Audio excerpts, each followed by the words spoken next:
Money spoils people, and I've seen it many times, but I didn't expect my wife to be like this. My life was quiet. We lived in prosperity and didn't need anything until a rich man offered me money to spend a few nights with my wife. At first I didn't believe it, but then I realized what a trap I had fallen into. My wife and I are employed at the same marketing firm. Lucy works as a client relationship ambassador, though I'm still uncertain about the specifics of her role aside from schmoozing with customers. I'm Mark, and I oversee the IT teams. Our lives were going smoothly, both employed and content, progressing well with renovations on our fixer-upper home, and blessed with two wonderful children, Emma aged 13 and Daniel aged 11. We resided close to our families and had a tight-knit circle of friends. We're both in our mid-30s and complement each other well, though she undoubtedly outshines me in terms of looks. Standing at 5'9" with long blonde hair and striking blue eyes, Lucy exudes a leggy Scandinavian charm, hinting at her Swedish heritage. She's vibrant and energetic, always on the move. I'm 3 inches taller with sandy hair and lean towards endurance sports like cycling and running, resulting in a slim physique, physically fit but not in a flashy gym way. I was taken aback by the invitation to spend a long weekend on a private island owned by one of our firm's clients. Our chief executive, Jack Edwards, informed me that he, along with his wife Margaret and a couple of the directors and their partners, were also attending. Lucy, being the client's primary point of contact, had been invited as well. It seemed like I was simply there to fill space, but as they say, never look a gift horse in the mouth. Jack elaborated that the client was extremely wealthy, our firm's largest customer, and that we would depart early Friday and return Monday on a private charter, with all expenses covered. Lucy was already aware of the trip when I mentioned it on the way home. She had been working closely with the client for months, appeared quite impressed, and was eagerly anticipating the complimentary weekend. I inquired about the details of the weekend, but she didn't seem to have much information. So I asked about the client instead. Lucy explained that his name was William Fellows, estimating his age to be in his late 40s. She described him as good-looking, exuding confidence, and having inherited a family fortune. She seemed somewhat infatuated, describing him as powerful and composed, among other things. I couldn't help but think to myself, great, he sounds like an arrogant jerk, but decided to keep that observation to myself until after the weekend. 2 weeks later, we found ourselves aboard a private charter plane on a Friday morning. I have to admit I was quite impressed. If the island belonged solely to him, he must be incredibly wealthy. I wasn't entirely sure what I had expected, but it appeared immense, perhaps about 5 miles long and a couple wide from what we could discern as we approached for landing. It resembled a luxurious 5-star resort, with the main structures nestled behind a pristine white sandy bay forming a flawless crescent shape. Lucy was overflowing with excitement, and the rest of us weren't far behind her. Upon arrival, we were escorted to our accommodations before gathering to meet our host for lunch on a veranda overlooking the bay. I had half expected to dislike him, but William came across as a reasonable individual. If anything, Lucy had underestimated his appeal. He exuded a certain George Clooney-esque charm. He expressed gratitude for our presence and encouraged us to make ourselves completely at home. We engaged in conversation with the other 3 couples from our firm and were introduced to a striking brunette named Charlotte, whom I assumed was William's companion for the weekend. Apart from the serving staff, there was only one other individual present who appeared to be security, lingering discreetly in the background without formal introduction. It made me wonder if William had adversaries that warranted security even on a seemingly deserted island. William greeted Lucy with the familiarity of an old friend, and they seemed entirely at ease in each other's company. She and the others appeared to defer to his opinions and suggestions, a natural response, I suppose, given his extraordinary generosity as a host and his status as our firm's most valuable client. We had an amazing afternoon, engaging in activities like snorkeling and paddleboarding in the bay, and just having fun. There was a continuous flow of complimentary drinks and food, and later we all gathered for a group dinner. The atmosphere was warm and relaxed, and we socialized in small clusters. Charlotte introduced herself to us. She was charming and shared stories of her upbringing in England. While she gave off an impression of coming from a well-off family, she seemed genuinely kind. I couldn't help but wonder if she worked as a model, or perhaps didn't need to work at all.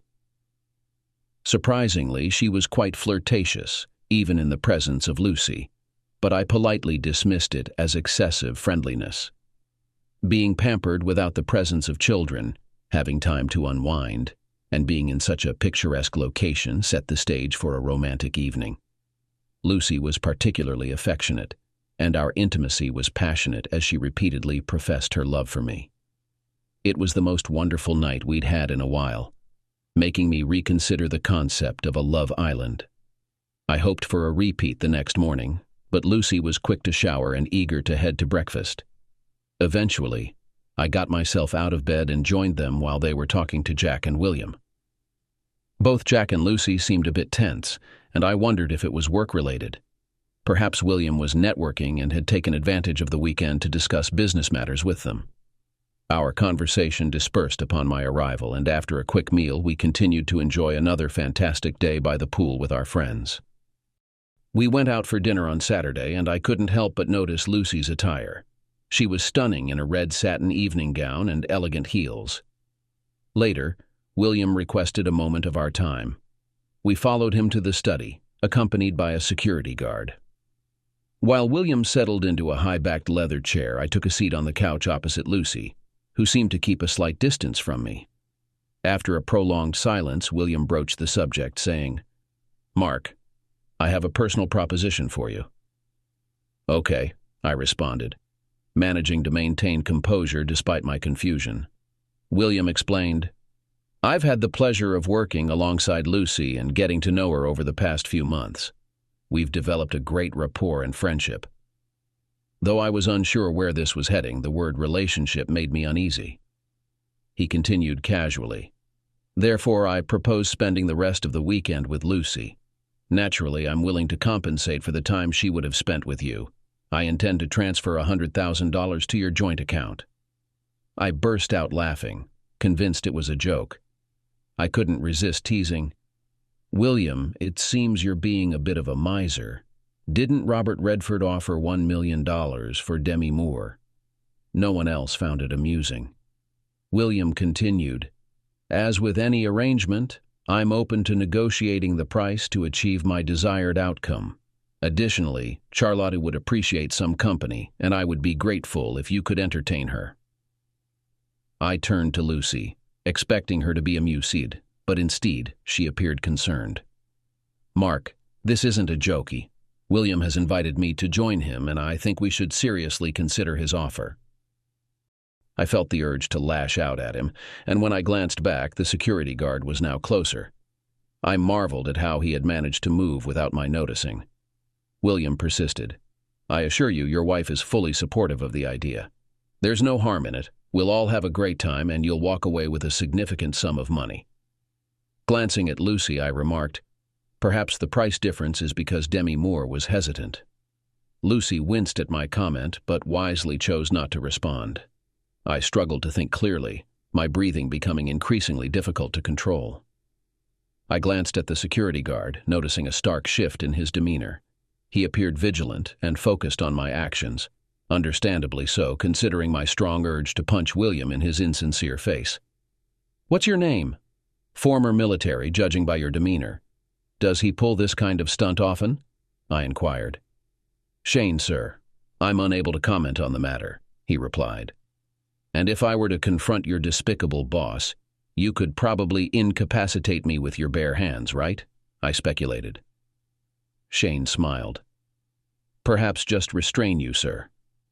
Addressing William, I remarked, "It's fortunate you brought him along, or else I might have taken the opportunity to pummel you." William remained unfazed. "Let's not rush things, Mark. There's a lot at stake for you." Lucy interjected, "Mark, please consider. It's only a matter of days and the money could change our lives." Her words hit me hard. It was evident she had orchestrated this and was eager to proceed. "Tell me, honey, Did the offer of money come after you two decided on this plan? I questioned. With no response, I continued.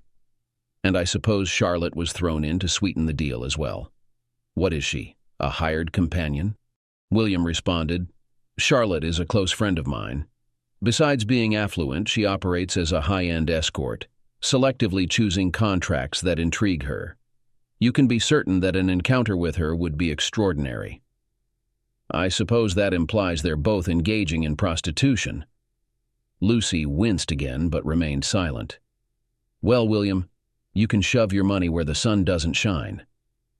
Lucy revealed her true feelings, saying, This is my body, and I want it. It's just intimacy, and getting to know other people could be enjoyable for both of us.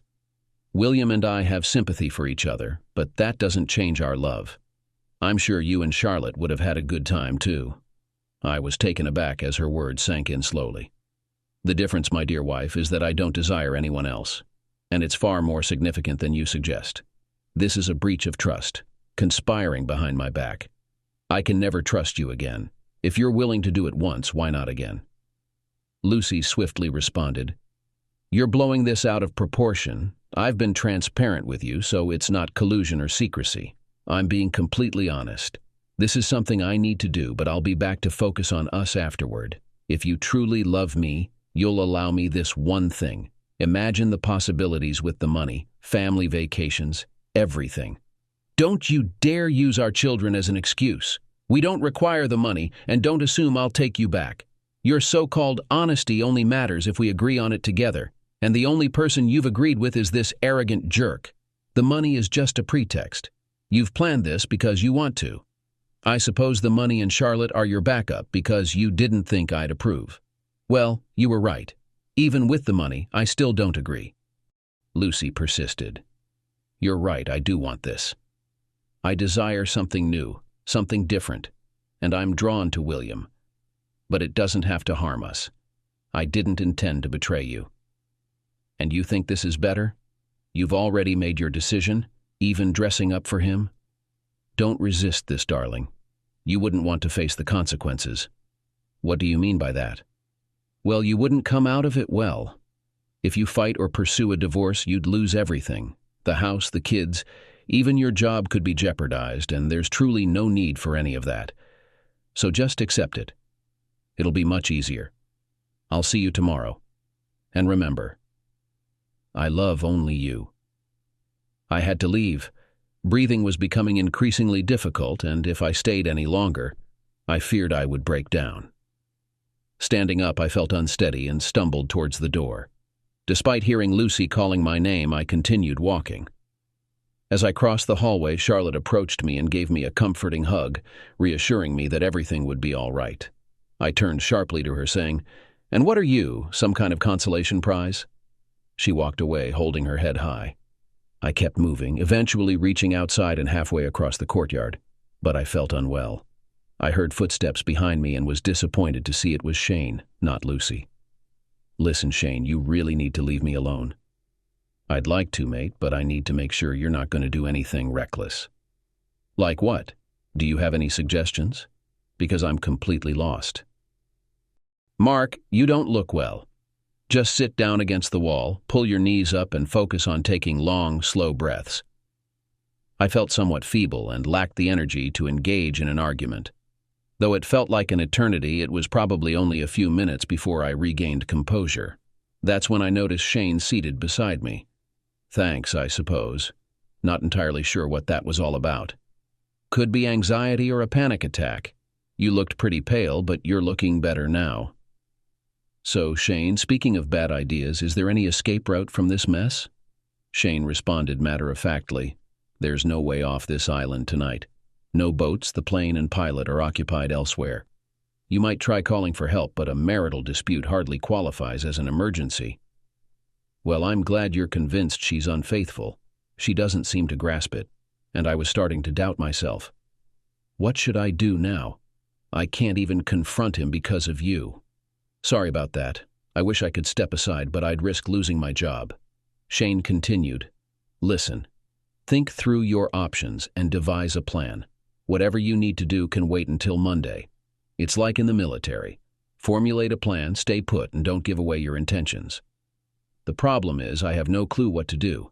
They seem to have everything covered, and I'll just have to endure tomorrow and Monday while you watch over me." "Once again," Shane suggested after a lengthy pause, "there's a supply boat arriving early Monday morning. You could hop on that to avoid the crowded plane home. Nobody, including myself, wants to risk any accusations of kidnapping or imprisonment. I might even join you. This contract is losing its allure. I dislike being on the wrong side, even if the pay is good." "Okay, that's helpful. I just need to get through tomorrow. Here's an idea. Why don't we explore the island on foot tomorrow morning to keep you away from all the nonsense? Also, consider Charlotte. She's a wonderful girl, and you don't seem to have much to lose now. For tonight, you can get some rest in one of the cabanas if you'd rather not go back. No, I suppose our room is empty. I'll go back there. She might change her mind, you never know." Of course she didn't, but surprisingly I managed to sleep, I think due to exhaustion. The next morning I quickly changed into some athletic attire and hurried downstairs, hoping to avoid everyone and head out with Shane. No such luck. As I entered the dining room, it fell silent. I grabbed some fruit for a quick bite amid murmurs of reassurance, hearing comments like, "It's fine," "It's nothing," "She'll be back." Then the finance director, John Cousins, and his wife approached. "Listen, Mark, we've all been there. Just let it happen. It's not personal. He sees other wives but moves on and is very generous." As he spoke, I noticed a blush creeping up his wife's neck. Just then, Lucy and William entered the room. Lucy appeared radiant, positively glowing with self-satisfaction, that is, until she caught sight of me. Her smile faltered, and she quickly released William's hand, coming over to either kiss or hug me. I kept her at arm's length and surveyed the room. Oh, for heaven's sake, I thought, what a complete fool I've been. Everyone must have known what was going to happen long before this weekend even began. With that realization, I moved to leave. But Lucy intervened, saying, "Please stay, Mark. We can still enjoy the company of our friends and make the most of the day together." I glanced around and saw all eyes on me, some expectant, others clearly amused by the unfolding drama. "No," I replied firmly. "He paid for you, so he can keep you. But before I go, there's something I need to say to everyone here. Since it seems this weekend has been in the works for a while, it's only fair that you all hear me out." The group looked shocked, exchanging nervous glances. "To Jack and Margaret," I began, "I wouldn't have even considered coming on this weekend if it weren't for you. I never imagined you'd be involved in something so sordid. You seem to condone his behavior like some twisted fan club of voyeurs. I hope betraying me gave you some sick satisfaction." I could see them squirming uncomfortably. Clearly, this wasn't part of their plan. "And Bill, don't think you're off the hook. This is very personal. Your role in destroying my marriage is not something I'll soon forget. Using my kids as leverage is despicable. I won't let anyone threaten my children." Lucy interjected, "You're blowing this out of proportion. It was just a fling, an adventure, and it doesn't have to affect us. I told you I love—" I interjected, "Here we hear the initial stage of protection. In fact, it does not mean anything. I know that you planned my reaction with the help of that idiot captain over there, so let's see what you expected. I would venture to say that Stage A assumes that we will stay here, while you try to adjust me to what happened and normalize the situation before we return home. Combined with the fact that you and your friends downplay this as insignificant, they have already started this story on your behalf. No doubt you think I shouldn't overreact, sulk, or act childish. I have to grow up. After all, it's just my ego and pride. Of course, you know that this will be ineffective, but it's all part of my mitigation process. Now we move on to Stage B. After the weekend, you let me bring you back. We make love, and often perhaps experimenting with something new. It is assumed that we will only benefit from your novel and be better than ever. You better not let my sense of loss last too long, darling." Lucy glanced nervously at William. The remark seemed to strike a chord with her. "Moreover, we will have the money he offered for you. We can spend the proceeds from your illegal activities by taking the children to Disneyland and introducing them to Mickey. Quite a few of them visibly reacted with discomfort to that. If we're still at an impasse, Phase C comes into play. You planted that seed last night. If I truly cared for you, I'd allow you this. You've been an exceptional wife for 15 years. It's just one night, something for yourself. Yes, that might weaken my resolve. But what do I get after 15 years of devotion to you? Treated poorly, that's what. You knew I would never agree and manipulated me, displaying a complete lack of respect, so that plan won't suffice. You're feeling a bit anxious now. Perhaps it's best to give me some time to cool off. A week or two, find me drowning my sorrows in a bar somewhere, and then beg for forgiveness. This is Phase D. You're genuinely sorry for everything. You had no idea it would hurt me so much and wouldn't have done it if you had realized. You love me, pleading, crying, the whole ordeal. I must admit, you have a chance with that approach. But then, the way you walked in hand in front of everyone, looking so pleased with yourself, it solidifies in my mind that there isn't genuine guilt or remorse, just disdain and a desire to embarrass me. Phase D won't work out for you. So, as a last resort, the fallback plan might be necessary. Phase E. Threats. You'll take all the money and the house and turn the kids against me. You already hinted that I could lose my job. William will pay to get you the best lawyers. I'll end up sad, poor, and alone. You might even threaten to move in with him and live happily ever after with our kids.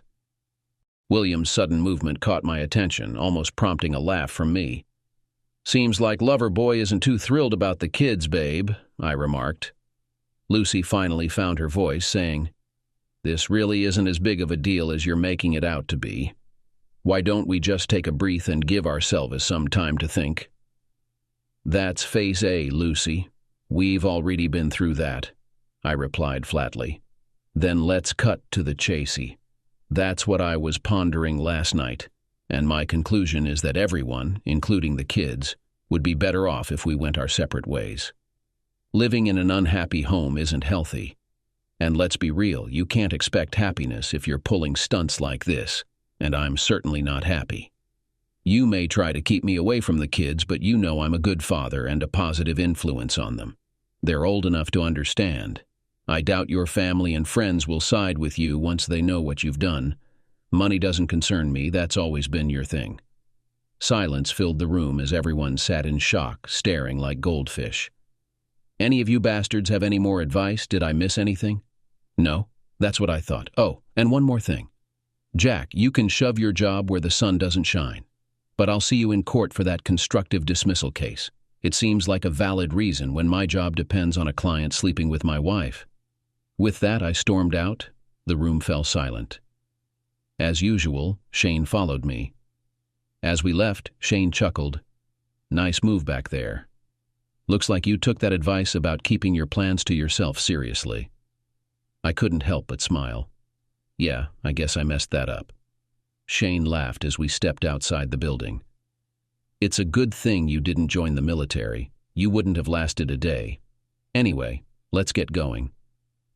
Shane grabbed a backpack and started walking up the coast at a brisk pace. After a mile, I was struggling to keep up and starting to question if this was a mistake. I heard Shane shout something from ahead about physical torture being a distraction from mental torture. My burning muscles and lungs seemed to agree. The scenery was stunning, and Shane's stories from his time in the British military kept us entertained along the way. We spent hours away, first circling to the north of the island, and then scrambling along the coast before heading towards the high point in the middle. Just as I caught my breath, Shane suggested jogging back since it was all downhill. Struggling to keep up, I suspected he had slowed down either to support or tease me, depending on one's perspective. By noon, we returned. I was exhausted, gasping that I had thought I was fit before today. Shane, hardly out of breath, kindly remarked I was pretty fit, and not to feel too bad about it, mentioning his past as a PT instructor in the forces. Dragging myself to my room, Lucy was absent, and I wondered if my wife was earning more of her fee. After showering and finding myself ravenous, I headed to the dining room only to be disheartened once again by William and Lucy's presence. Shane, too, was there, appearing as fresh as a daisy and dressed in a suit. William, with his usual airy confidence, began to speak. "Mark, my dear fellow, I feel we've started off on the wrong foot, and I wish to apologize. I've never encountered this issue with my liaisons before, and I certainly don't want to jeopardize your marriage." "Too late, you already have. I want to retract my request to spend tonight with your wife and increase the compensation." With that, William handed me a piece of paper. Upon opening it, I found a check for $250,000. I gazed at Lucy, her tear-streaked face drawing my attention. Unable to resist, I remarked, "You must have done something remarkable to earn that much, babe." Lucy's eyes sparked with anger. "This isn't about that," she retorted. "We made a grave error and are attempting to rectify it. William has been nothing but respectful and genuinely concerned about your reaction." I chuckled at her assertion. "What's your definition of a gentleman, then? Did he thank you after he was done?" "Let's not be sarcastic, Mark. This was a mistake on our part, a misjudgment of your response. It was a once-in-a-lifetime opportunity for us both. You should appreciate Lucy's sacrifice for the sake of you and your children." "A mere misjudgment?" I scoffed. "I made my disapproval of your plan abundantly clear, yet you proceeded anyway. You could have halted it at any time, but you only stopped after satisfying yourselves. Well, you've misjudged this maneuver as well." With that, I tore up the check. "I just saved you from having to engage in illegal activities, dear. As for cheating, I'm not sure I can fix it." This time her tears began immediately. I turned to Fellows, questioning, "What motivates you to behave this way?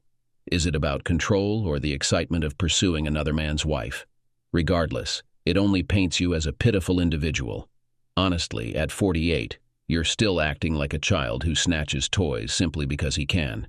Don't you have more meaningful pursuits to focus on?" William chuckled in response.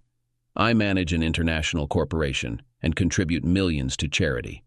I have plenty to occupy my mind."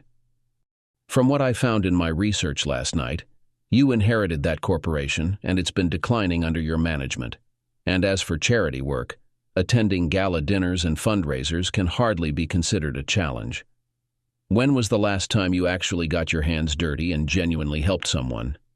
I doubt you have that capability. You're too absorbed in yourself and too busy manipulating others. Planning this weekend with everyone aware of the situation, it must be the humiliation that excites you." "I'm sorry, Lucy, but this wasn't solely about your desire. He's slept with the wives of everyone on the board, so you're just one among many. Why don't you try maturing, pursue a genuine relationship, use some of your wealth for good, and stop behaving like a complete fool?" It was the first time I'd seen him speechless, appearing uncertain of himself. I continued, "Shane, it would be wise for you to remove this worthless item from my sight before I decide to confront you directly." I noticed Shane suppressing a smirk as he said to Fellows, "I believe it's time for us to leave, sir, before your safety becomes a concern." After they departed, I grabbed a bite to eat and headed down to the beach, hoping to avoid the others. Just when I thought I had the beach to myself, I spotted Charlotte relaxing in a hammock with a book. If she was beautiful before, she was absolutely radiant as she smiled. Approaching her, I said, "I apologize for last night." Before I could continue, she interrupted, "There's no need to apologize. I was under the impression you would accept the offer presented. If I had known, I wouldn't have approached you. Your reaction was completely understandable, and your speech at breakfast was truly remarkable. I couldn't agree more." When you left, Lucy burst into tears, and William looked utterly embarrassed. I thoroughly enjoyed every moment of it. "Oh, I'm sorry, I shouldn't be saying that considering what you're dealing with." I responded, "Thanks, that's all right.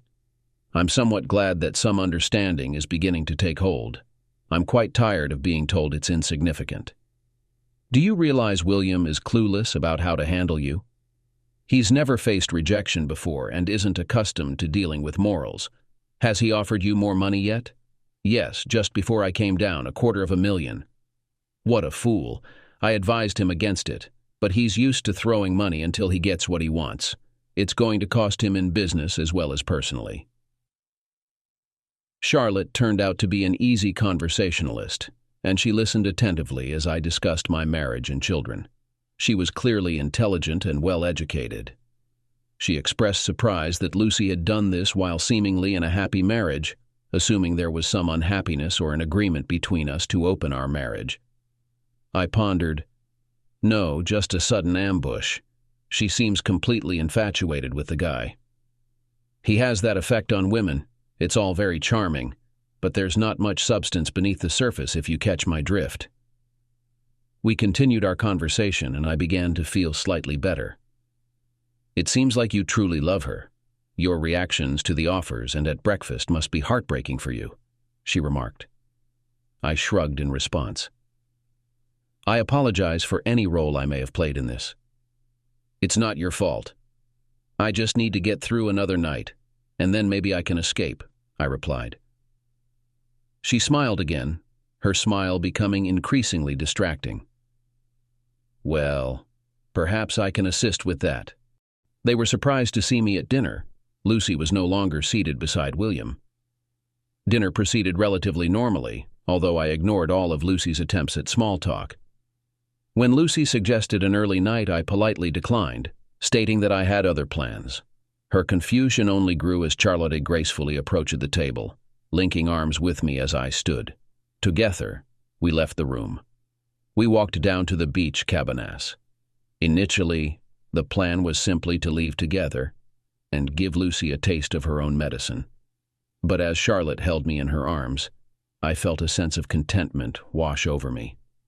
As we kissed, some of the frustrations of the past 24 hours began to fade away.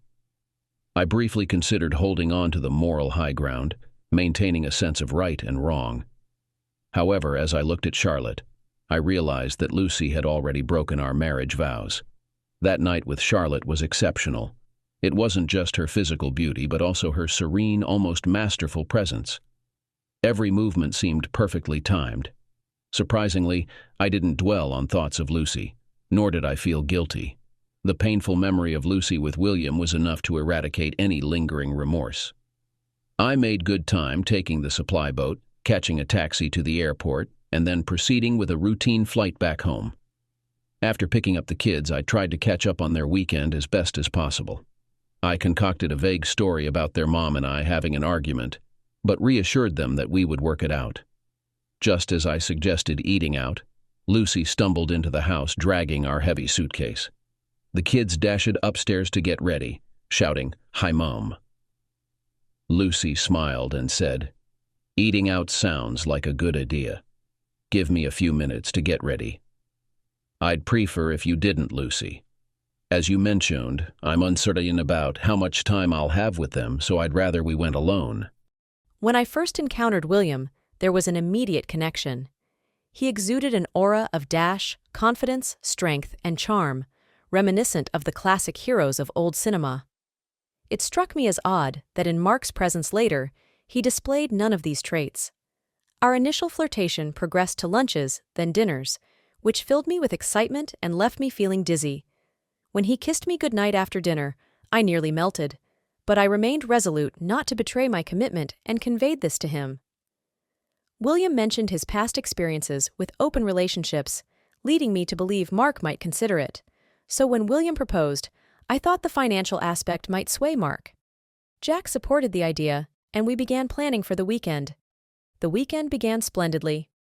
I enjoyed Mark's company so much that I almost abandoned the entire plan. If only I had. William assured me that everything would work out and encouraged me to relax.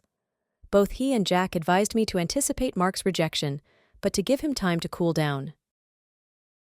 When I first encountered William, there was an immediate connection. He exuded an aura of dash, confidence, strength, and charm, reminiscent of the classic heroes of old cinema.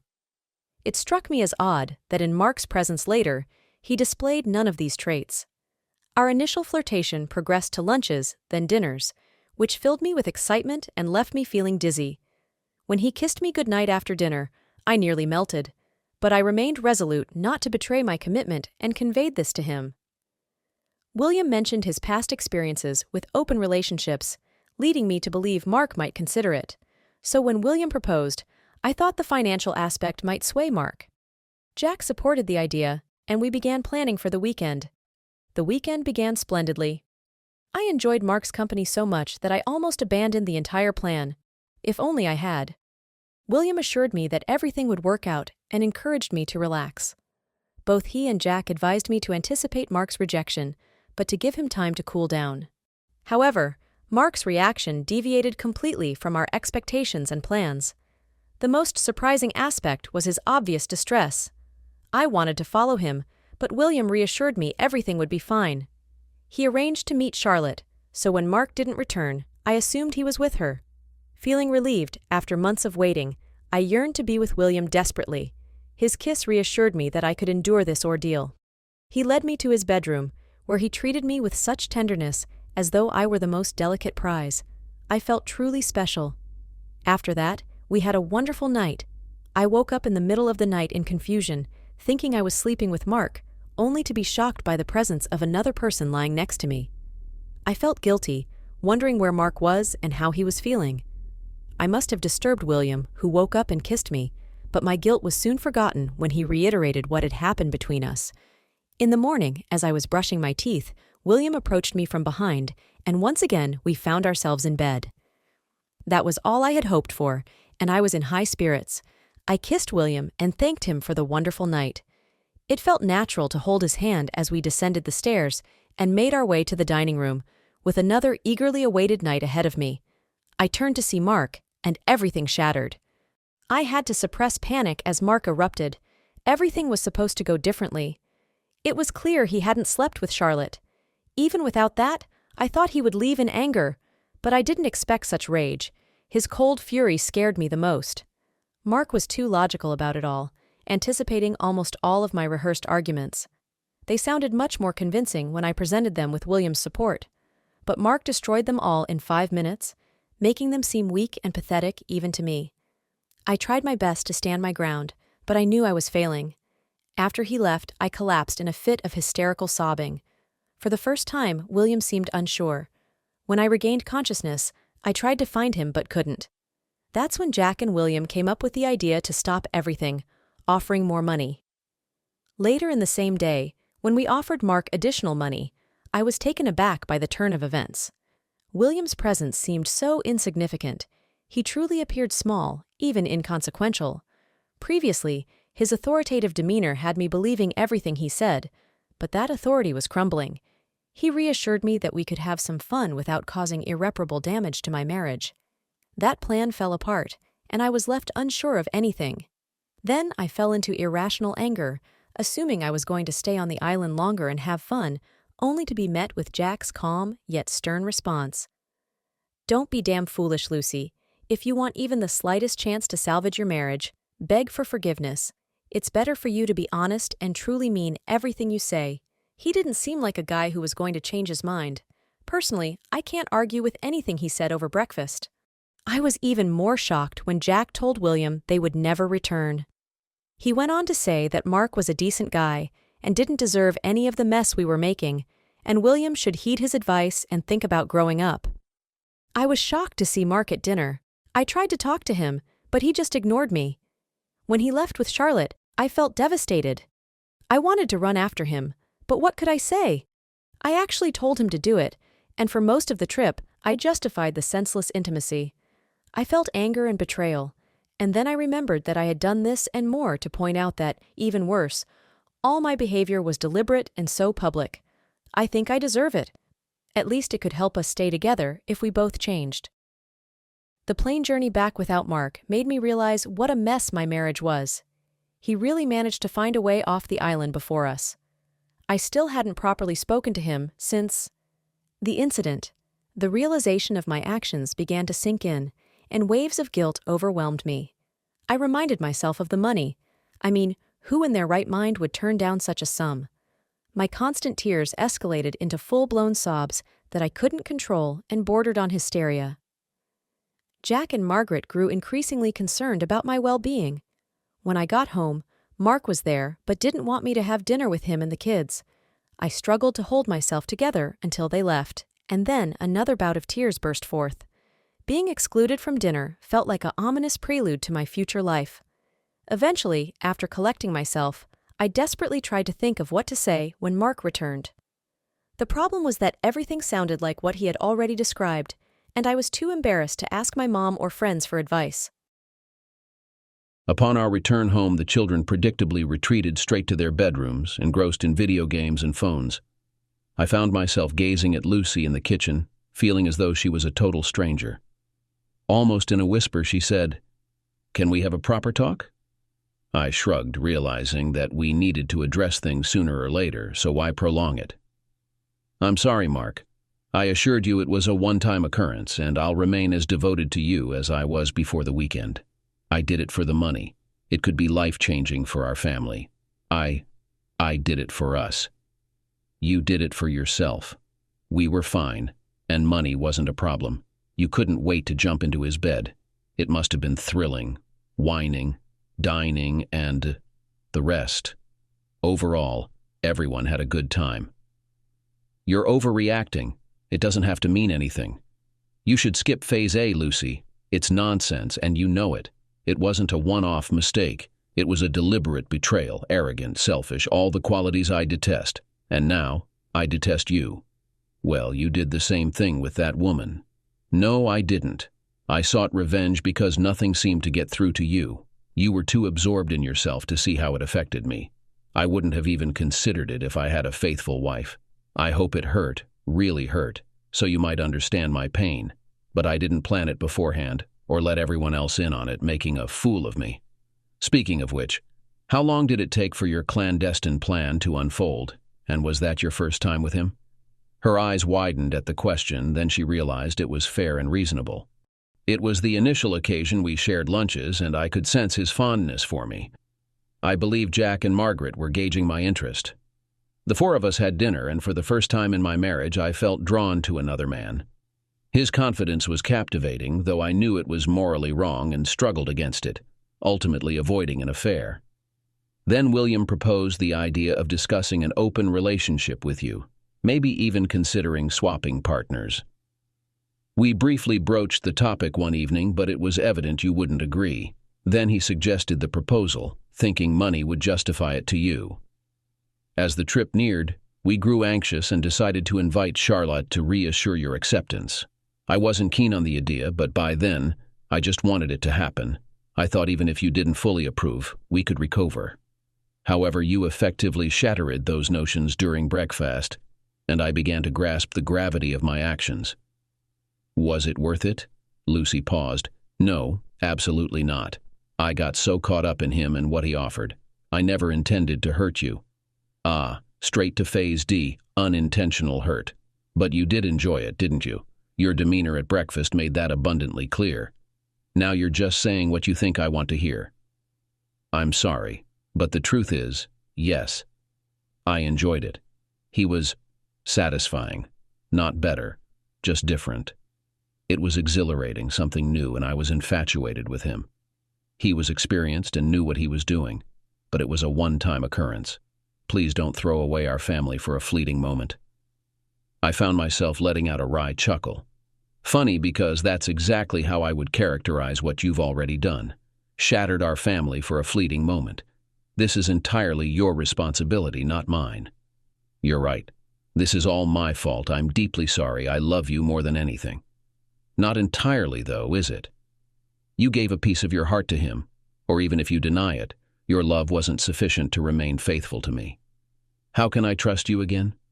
I was so trusting because I never imagined you capable of such betrayal. Maybe I never truly knew you. I can barely stand to look at you, let alone pretend it never occurred. Lucy recoiled in disbelief. You can't mean that. You love me, I know you do. I never thought I could lose you. No, you only thought of yourself and your desires, not me or the children. Sometimes, love isn't enough. I endeavored to soothe my emotions and move past the tension and anger. After a prolonged pause, I resumed speaking. Listen, Lucy, Even if we were to remain together and attempt to move past this as you're suggesting, things would never be the same. You shattered the trust and the caring bond we shared. Remember when our priority was looking out for each other and the kids above all else? We vowed to protect each other from harm. I never imagined you would be the one causing the pain. Mark, I love you. I made a grave error and would do anything to undo it. We can't let this lead to a divorce. You broke my heart and resorted to manipulation to get what you wanted. That's not something you do to someone you genuinely love. Lucy simply stared, at a loss for words. We need to discuss the children. I believe children fare better in separated families rather than dysfunctional ones, so divorce seems like the best option from that perspective. I understand you would likely win custody, but don't try to prevent me from seeing them. It's in your best interest, too. They respect me. You struggle with setting boundaries. I couldn't help but grimace at the irony of that statement. And they're already pushing the limits with you. It would benefit you and them to keep me involved in their lives. Lucy shrugged. Lucy, seriously, whatever happens, don't keep me from our kids. Don't alienate me. I'm not the villain here. I'm good for them and I adore them. You haven't seen me truly upset yet. I'll fight you tooth and nail, drain our finances on lawyers, and we'll both suffer in the process. She nodded. I would never do that. You're an excellent father and they need you. They'll want you to continue taking them on outings and supporting them in their sports clubs. I turned to her, taken aback by her initial comment where I sensed a lack of manipulation or excuse. Be careful, Lucy, I warned. You're jeopardizing Phase E. Seriously, though, you know me well enough, so why? I couldn't help but think deep down she wanted us to split. God, never, Lucy urgently replied. There's no excuse. I got selfish, convinced myself I could have something more. I thought somehow I could still keep you. Why didn't you stop me that night? Why did you just leave? I couldn't bear it and had to leave. And afterward, it didn't seem to matter much. The fact that you desired someone else by any means necessary meant I had already lost you. That conversation had doomed us long before you ended up in his bed. Maybe it was over when you started planning it. You spent weeks talking to him and arranging it. Letting you go without forcing you to stop made ending things easier. There's no turning back. And so began the end, a marriage shattered in less than 4 days. Thankfully, we divorced without the need for counseling. I suppose Lucy didn't want to justify her actions. It's a pity in a way. I had hoped a professional could shed light on her delusions. She did keep one promise, though. We ended up sharing custody of the kids fairly evenly. She even confessed to them that it was all her fault, without delving into the details. They were old enough to grasp it and often decided for themselves where they wanted to stay. They were at that age where parents become glorified chauffeurs and money providers. I'm biased, but I think they're wonderful kids and they handled the breakup remarkably well.